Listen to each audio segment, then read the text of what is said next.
Okay, so we're going to go over loading the material into the machine and sending a file to print.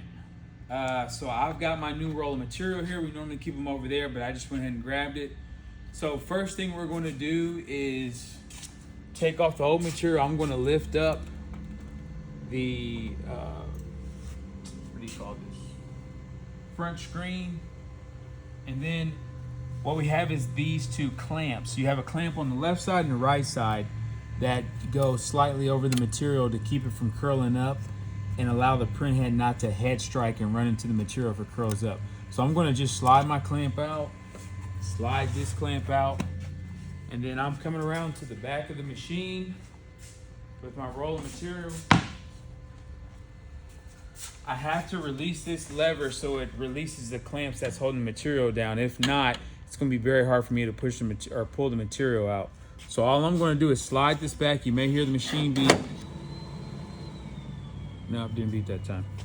Okay, so now I can pull the material out, but I don't want it to hit the floor. So there's a take-up reel lever here, a button that'll roll it up. So it'll roll it forward or it'll roll it backwards. We want to roll it backwards so it rolls up the material. So you can see here, it's rolling the material up. And it's manual, so there's no auto button. So whenever you let go of the button, it stops. So I'm rolling it up. And again, I keep tape somewhere close by, within arm's length or somewhere easy to reach. And I'm doing the same thing I did when I took the other printed roll off. I'm just getting a piece of tape. Again, I don't mess with this one on this side. I only mess with that one on that side when it comes to taking it off. And if you ever need help or have questions, there is a picture guide here to help walk you through it. But again, I'm just going to release the tension off of this by unscrewing it. You saw the blue slide out. That means the tension's off. If you got a heavier roll, you can put your hand underneath it, but this is a pretty light roll, so I'm just going to grab it with my hand, slide that out, take this off, set this off to the side, and we'll normally put our material back over there up against that back wall, but we'll do that later for the sake of time. So I got my new material here. Okay, if you think about the direction it goes in, most of your printed material winds this way and then it comes up and goes into the printer. So it's winding this way and going up and into the printer. So I'm placing this here. Again, I'm going to bring this in. I want my blue to disappear, so I'm pulling it all the way in. When I say blue, I mean this part of the blue. So that's all the way in. I tighten it down. You'll feel it pretty snug right there. Sometimes you'll see this where it fans out a little bit. You just want to make sure that it's even across here. You don't want it fanned out like that, because that's how you get head strikes and you get wrinkles in your material. So you want it nice and even, just like that. I'm going to take my tape off here. I'm going to manually pull out my material and feed it up and into the printer.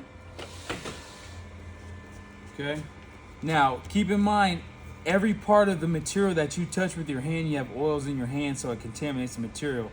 And this part of the material that I'm touching with my hands is dead and or useless. So I'm going to have to feed the material forward so our good ink is not getting on the part that I touch with my hands. So I'm just holding it with one hand here, and then with the clamp down lever, I'm lowering it. And you should have a nice smooth back. You shouldn't have any type of wrinkles or anything like that. That's how you know you loaded it right.